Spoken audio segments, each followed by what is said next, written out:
Bienvenido al canal del profesor Kenny. Hoy vas a aprender. Pero antes, suscríbete y activa la campanita para te enteres cuando suba otro video de tu interés. Comencemos. Bienvenidos a mi aula virtual.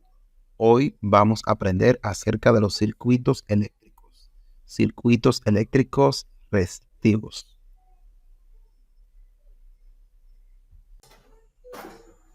En un circuito eléctrico encontramos elementos pasivos como las resistencias eléctricas, capacitores.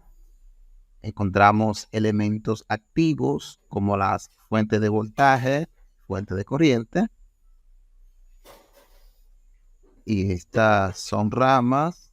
Aquí tenemos un nodo. Un nodo es donde se divide la corriente o se unen dos o más corrientes. Esto sucede en los nodos.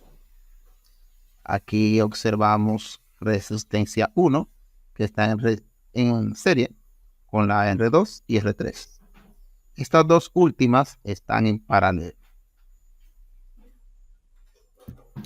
Cuando tenemos un circuito donde solamente tenemos una fuente de voltaje, podemos reducir el circuito a un circuito con una sola resistencia equivalente.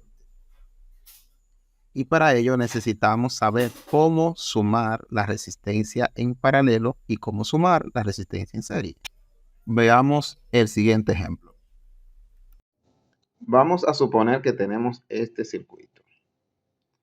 Tenemos una fuente de 12 voltios. Tenemos una resistencia de 3 ohmios, una de 6 y una de 4. Bien, lo primero es que tenemos que reducir este circuito agrupando estas resistencias. Estas resistencias están en paralelo.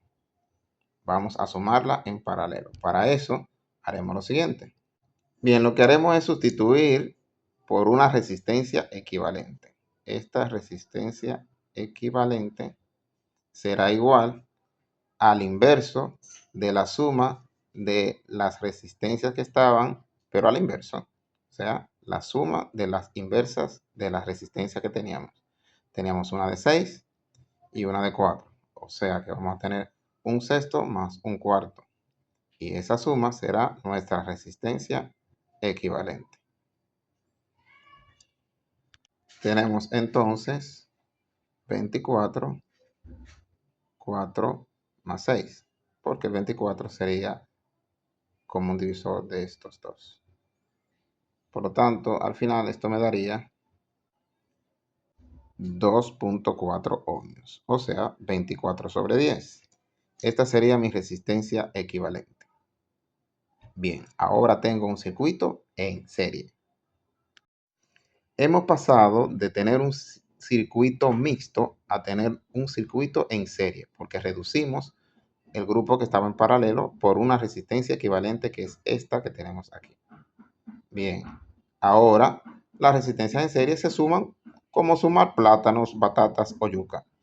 Por lo tanto, este circuito se convertiría en este. Un circuito con una sola resistencia igual a 5.4 ohmios, que sería la suma de la resistencia 3, que estaba en serie con la resistencia 2.4. Ahora sí, aplicamos la ley de Ohm. Ok, aplicando la ley de Ohm, que nos dice que el voltaje es igual a la resistencia por la corriente, despejamos la corriente y tendríamos 12 entre 5.4 igual a 2.2 amperes. Bien, ahora tendríamos entonces un circuito donde pasa una corriente por aquí de 2.2 amperes. Bueno, si regresamos a la configuración que teníamos antes, ahora podemos encontrar la corriente que pasa por la resistencia 3, que sería esta misma, y luego podríamos encontrar posteriormente en cuánto se divide esa corriente para la parte que está en paralelo. Ahora sabemos que la corriente que pasa por esta resistencia es de 2.2 amperios. Nos falta averiguar cuál es la corriente que pasa por aquí. Para esto tenemos que averiguar cuál es la caída de voltaje a la que está sometida esta resistencia. Aplicamos otra vez la ley de Ohm. Bien, aplicando la ley de Ohm, tendríamos entonces voltaje igual a resistencia por corriente igual a 2.4 por 2.22 igual a 5.28 voltios. El voltaje de las resistencias en paralelo es 2.28 voltios.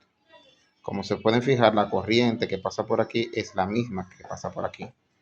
Y el voltaje de 5.28 será el voltaje a la que están sometidas las dos resistencias que antes teníamos en la configuración en paralelo. Vamos a verlo. Entonces, en esta configuración, esta corriente se divide en una corriente que pasa por aquí y una corriente que pasa por aquí. Como ya sabemos, el voltaje al que están estas dos resistencias, que es 5.28, por la ley de Ohm, despejando para la corriente, encontraremos nuevamente la corriente de cada uno de estos resistores, lo que nos daría una corriente de 0.97 amperes por aquí y 1.32 amperes por allá.